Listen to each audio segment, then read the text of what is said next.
Uh, so we'll go to the next topic. This topic is basically about the theological interface between Hinduism and Christianity. In Christianity, if you have faith and you believe in Christ, you have a salvation. And many times, this is also used as a method for salvation. Is used as a sort of instrument to even convert people. For example, it is quite common. It's quite common knowledge in India, though the Indian political establishment would not like to, get into that territory. That Mother Teresa used it as a huge mechanism to convert a lot of people to Christianity. So, on this, I will give the floor first to Rajiv and to make his points. Thank you.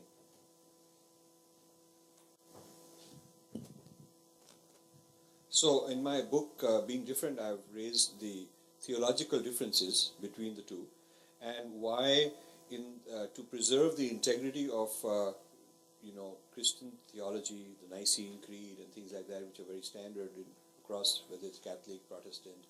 They may have nuanced differences, but they all have this common denominator. Why that theology and the DNA of that theology is exclusivist, because you can say we think Christ is in your heart and this is the Christ chakra, and the Christian yoga teachers will say, and Christ is everywhere and Christ is Brahman and Christ means the same as Krishna. In fact, some will say that Krishna is a distorted word for Christ. Some people saying like that.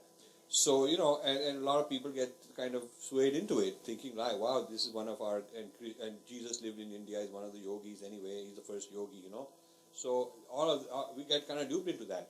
The issue is not only the institution of power, like in the first question I mentioned that point, the institution of power is very strong. By the way, Lutherans in India are very strong. Lutherans in India, I may have done a whole lot on the Lutherans in India. They are at the frontiers of this Dalit movement, Dalitism, Dalit Freedom Network. They are into that in a big way. So that particular church is a very powerful church in terms of what is going on in India.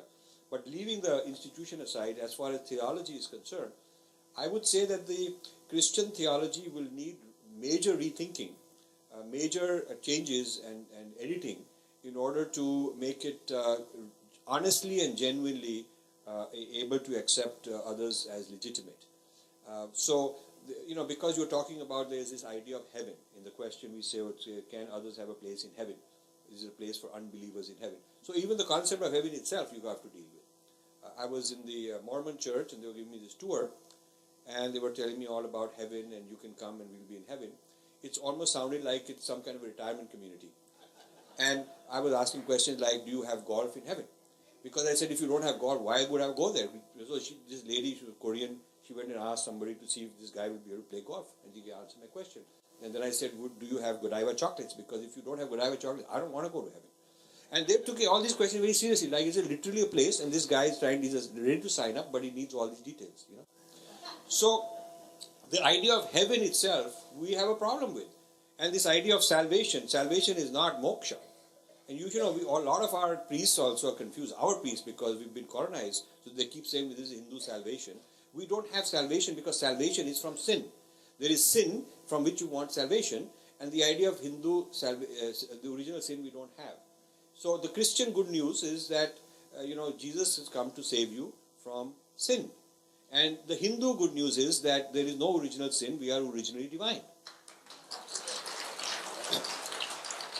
So if the nature of the self is Satchitanand, then where is the original sin? I'm Satchitanand.